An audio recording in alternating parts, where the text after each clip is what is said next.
आज सबसे tough case पढ़ेंगे। टफ मतलब कॉम्प्लिकेटेड थोड़ा, तो उसके लिए मेथड जो बताया था पिछली बार,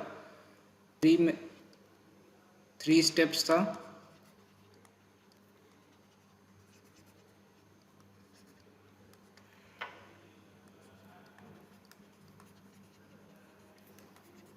we have to follow that. और थ्री स्टेप्स क्या क्या था? पहला स्टेप्स क्या था? पहला स्टेप क्या था?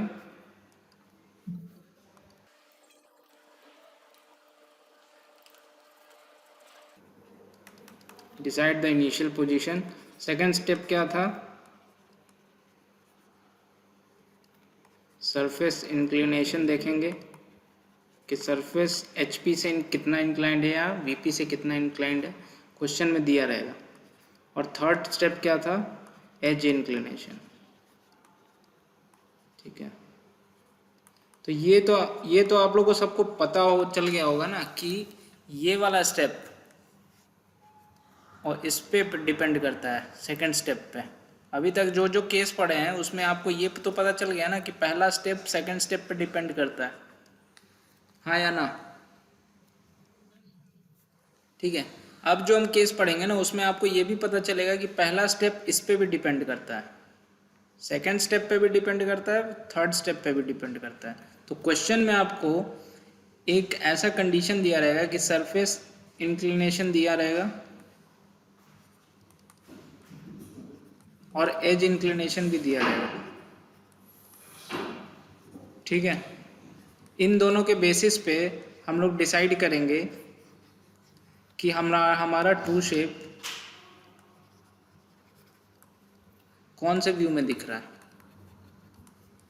ठीक है, और जो भी शेप बनेगा वो उसका ओरिएंटेशन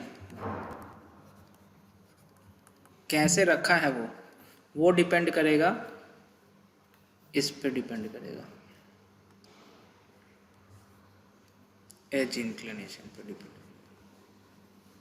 ठीक है, और ट्रू शेप किस पे डिपेंड करेगा? इस पे डिपेंड करेगा। ट्रू शेप कौन से व्यू में दिखेगा वो इस पे डिपेंड करेगा, सरफेस इंक्लिनेशन पे। और जो शेप बनाओगे उसका ओरिएंटेशन मतलब अगर हेक्सागोन ऐसे भी बनाते हैं ना, हेक्सागोन ऐसे भी बनाते हैं, कैसे भी बना सकते हैं ना, ऐसे भी बना सकते हैं, वो डिपेंड करेगा इस पे। ठीक है, आगे बढ़ो। तो स्टेप 1, स्टेप 2, स्टेप 3 आपको याद है। अब वो कैसे इम्प्लीमेंट करना है वो हम लोग अभी ये इस वाले केस पे, लास्ट केस पढ़ेंगे। व्हेन प्लेन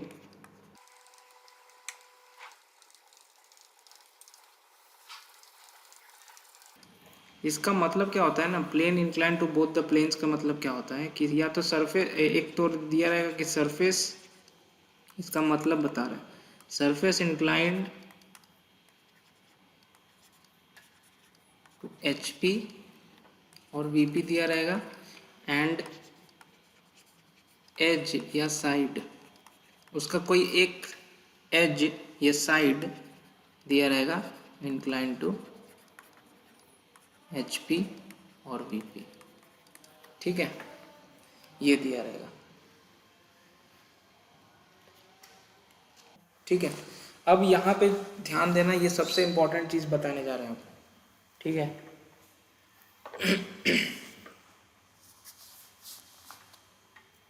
कि सरफेस हम लिख दे रहे हैं, ट्रिक जो था हमारा, जो हम लोग सीखे हैं उसको हम वर्ड में लिख देते हैं। Trick for step 1।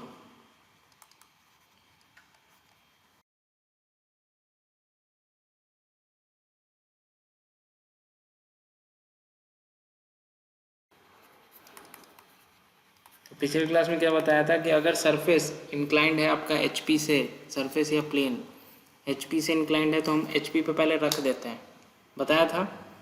और फिर देखते हैं कि कौन से व्यू में उसका ट्रू शेप दिख रहा है। तो इन सच अ केस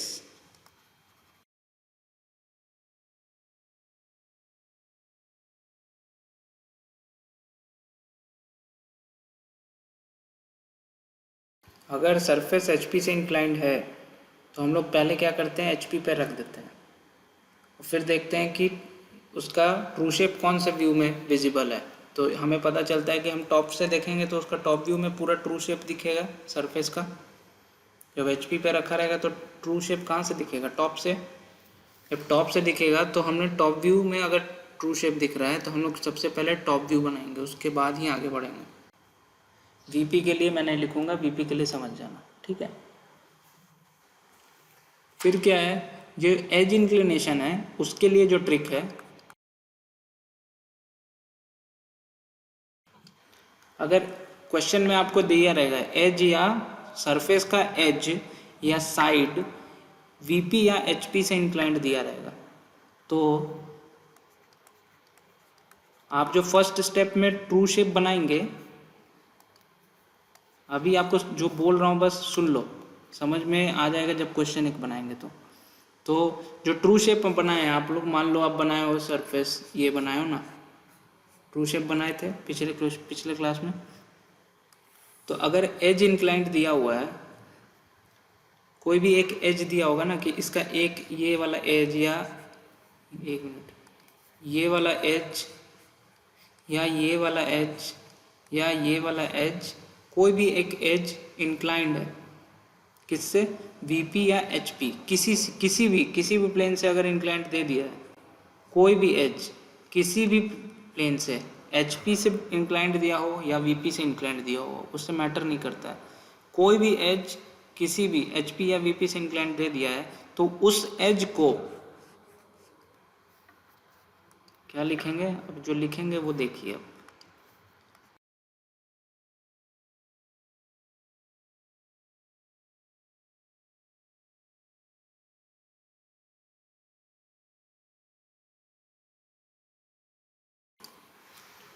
ये समझ में आया। तो जो एज दे, अगर क्वेश्चन में कोई भी दे दिया है कि कोई भी एक एज एचपी या वीपी से इंक्लाइंड है, तो उस एज को हमेशा आप परपेंडिकुलर टू एक्स वाई रखोगे। ये एक्स वाई लाइन है आपका, तो इस एज को हम लोग परपेंडिकुलर रखें तो फर्स्ट स्टेप में बोल रहे हैं, फर्स्ट स्टेप में लिखोगे, ठीक है। स्टेप 3 है लेकिन नहीं, स्टेप 1 कहीं है, ट्रिक फॉर स्टेप 1 ही है, लेकिन based on trick for step 1 based on step 3, ठीक है। स्टेप 3 में जो इन्फॉर्मेशन दिया होगा एज इंक्लिनेशन यही है। अगर एज इंक्लाइंड है, एज इंक्लाइंड टू वीपी और एचपी है, तो उस एज को, ठीक है, तो वही बोल रहा था मेरा, कोई क्वेश्चन में दिया होगा, ये हम बोल रहे हैं trick for step 1 based on step 3। Step 3 का मतलब स्टेप 3 में क्या था, एज इंक्लिनेशन। तो यहाँ पे क्या दिया हुआ है, यहाँ एज, अगर कोई एज इंक्लाइन टू एचपी और वीपी दिया है क्वेश्चन में, तो उस एज को फर्स्ट स्टेप में जो हम ट्रू शेप बनाएंगे ना, उसमें कोई भी एक एज, और कोई भी एक एज कौन सा, जो एज दिया हुआ है क्वेश्चन में, कि क्वेश्चन जब सॉल्व करेंगे तो ज़्यादा क्लियर हो जाएगा, तो उस एज को हम लोग एक्स वाई के परपेंडिकुलर रखेंगे, ठीक है। इतना समझ में आया। अब देखो, अगर इफ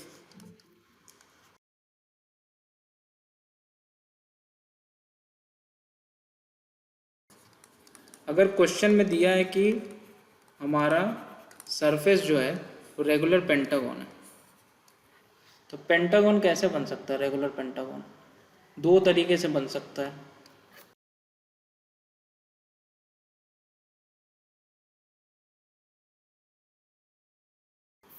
तो क्वेश्चन कैसा रहेगा कि क्वेश्चन में दिया है ना कि हमारा जो सरफेस है इंक्लाइन टू एचपी है, ठीक है। क्वेश्चन में क्या दिया हुआ है, हमारा सरफेस जो है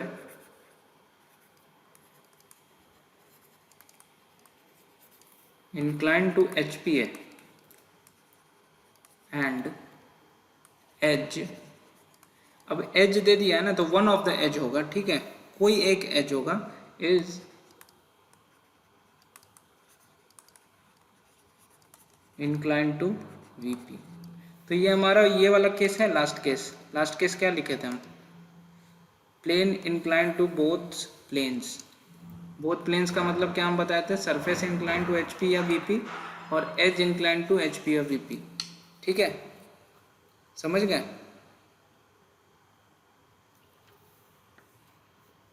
तो ये इस केस में क्या दिया हुआ है? हमारा सरफेस क्या है? पेंटागन है, रेगुलर पेंटागन। आप लोग जवाब दोगे तो भी आगे बढ़ेंगे, बार बार एक ही चीज बोल रहे हो, कुछ जवाब दीजिए आप लोग।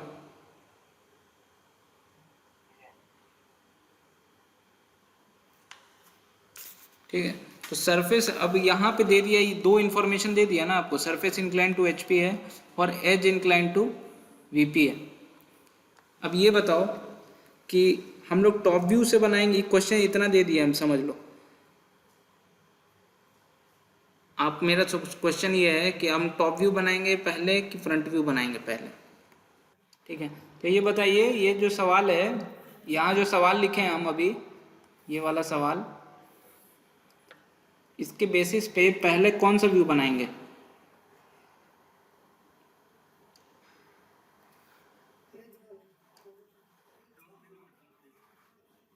टॉप व्यू या फ्रंट व्यू?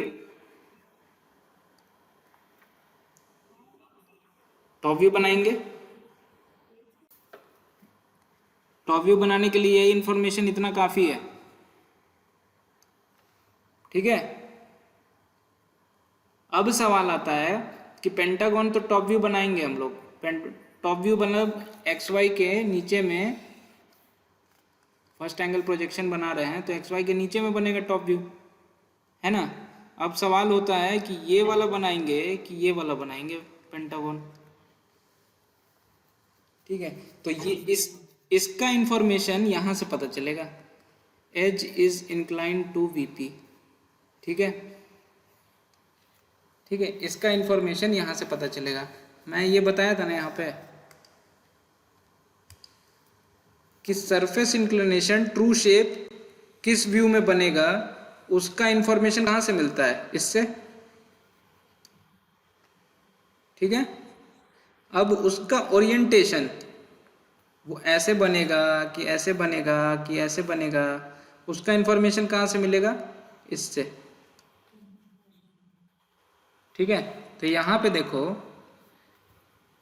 ये जो आप किए, ये इससे इंफॉर्मेशन मिल गया कि हमें टॉप व्यू बनाना पहले। अब इससे हमें इंफॉर्मेशन मिलेगा कि ये वाला पहले बनाना है या ये वाला पहले, ये वाला बनाना है कि हमें ये वाला बनाना है। तो अब देखो इसके पीछे वाला case, trick, keep that edge perpendicular to X Y which is incline to either H P और वी पी। तो क्वेश्चन में क्या दिया है? Edge is inclined to V P, control Z, edge is inclined to V P. अरे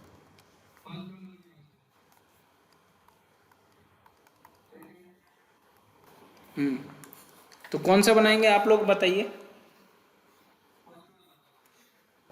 जो second बोल रहे हैं उनसे ये सवाल है मेरा, ये जो ट्रिक था, keep that edge perpendicular to X Y which is incline to either H P और वी पी, ठीक है? तो इसमें एक एज या तो वीपी से इंक्लाइंड होगा या तो एचपी से इंक्लाइंड होगा, क्वेश्चन में दिया रहेगा। इस केस में, इस क्वेश्चन में क्या दिया है? Inclined to VP. तो उस एज को हम लोग एक्स वाई के परपेंडिकुलर रखेंगे, ठीक है? इसमें देखो, कोई भी edge perpendicular to X Y है क्या? कोई भी एज, ये edge perpendicular to X Y है? ये edge perpendicular to X Y है? ये वाला एज, ये वाला एज, कोई भी नहीं है? नहीं है ना, तो ये वाला नहीं होगा। इसमें देखो, इसमें ये वाला edge perpendicular to X Y है।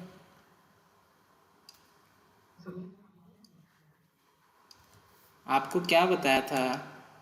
अब समझ में आया? जिन्होंने सेकंड बोला था समझ में आ गया कौन सा बनाएंगे? किसी को डाउट है तो बताइए।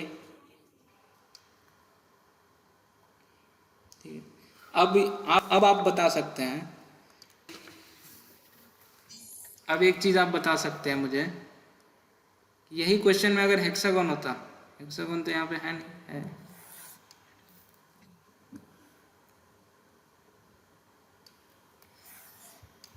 इसी क्वेश्चन में अगर हेक्सागन होता तो कौन सा बनाते? ये एक्स वाई होता,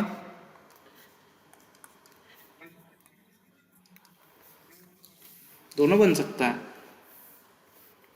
चलो पोल कर फिर से, अब बताओ कौन सा, फर्स्ट वाला या सेकंड वाला, लेफ्ट वाला या राइट वाला? लेफ्ट, लेफ्ट, समझ गए? तो इससे क्या पता चलता है? इससे ये पता चलता है कि right is not always right. समझ गए ना? अगर इतना आप समझ जा रहे हो कि यही बनेगा